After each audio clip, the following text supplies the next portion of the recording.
पवन सिंह और ज्योति सिंह के मामले में पवन सिंह जब से ज्योति सिंह को फेसबुक पर आकर अपने जनता को जवाब दिए हैं, तब से लोग सिक्के के दूसरा पहलू भी समझने लगे हैं। वैसे कहा जाता है ना कि पहलू ज्यादा चिल्लाता है उसका पहलू ज्यादा दिखता है। ज्योति सिंह चिल्लाई तो उनका पहलू सबको दिखाई पड़ गया और पवन सिंह साइलेंट रहे तो उसका पहलू कोई नहीं देख पाया। लेकिन जब से पवन सिंह फेसबुक पर लाइव आकर बताए हैं और समझाए हैं तो सबको दूसरा पहलू भी समझ में आने लगा है। नमस्कार दोस्तों, पिछले दिन हमने वीडियो अपलोड किया था पावर स्टार पवन सिंह के पत्नी ज्योति सिंह को वीडियो, तो आप लोग देख ही लिया होगा। लेकिन सिक्का के दो पहलू होता है, जिसे दोनों पहलू को देखे और समझे बिना कोई भी निष्कर्ष नहीं निकलता है। तो हम आपको यही समझाने का कोशिश कर रहे हैं मित्रों। जब ज्योति सिंह लाइव आई थी उस समय पवन सिंह के फ्लैट में थी और पवन सिंह के ऐसे जगह फ्लैट है जहां एक परिंदा भी पर नहीं मार सकता है सिक्योरिटी से बिना पूछे।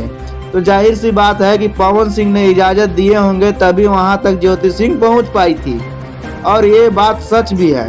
पवन सिंह अब खुद बोल रहे हैं कि जब ज्योति सिंह हमारे फ्लैट में आई है तो हमारे साथ 1 घंटा तक बातचीत हुआ, लेकिन ज्योति सिंह एक ही बात पर अड़ी रही कि हमको चुनाव लड़ना है। लेकिन पवन सिंह ज्योति सिंह को चुनाव लड़ने से साफ मना कर दिए, लेकिन ज्योति सिंह जिद पर अड़ी रही। तब पवन सिंह थाने में फोन घुमाते हैं और थाने से पुलिस आती है।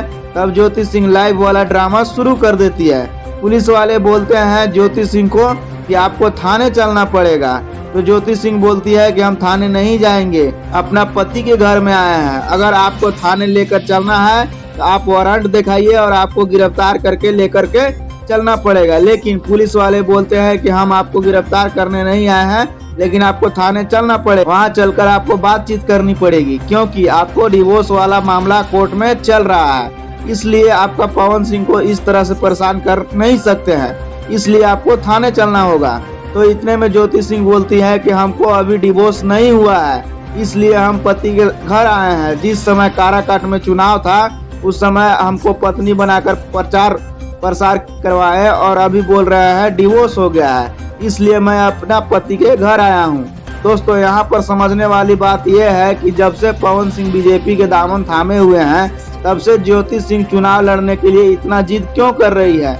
हमें तो लगता है मित्रों कि ज्योति सिंह के पीछे कोई बड़ा नेता चुनाव लड़वाने के लिए पड़ गया है, तभी इतना जिद कर रही है। और बड़ा नेता पवन सिंह के कंधे पर रखकर चुनाव लड़वाना चाहता है, लेकिन पवन सिंह तो कच्चे खिलाड़ी तो है नहीं, इसलिए ज्योति सिंह को चुनाव लड़ने से साफ मना कर दिए हैं ताकि हमारा दामन पर कोई दाग ना लगे।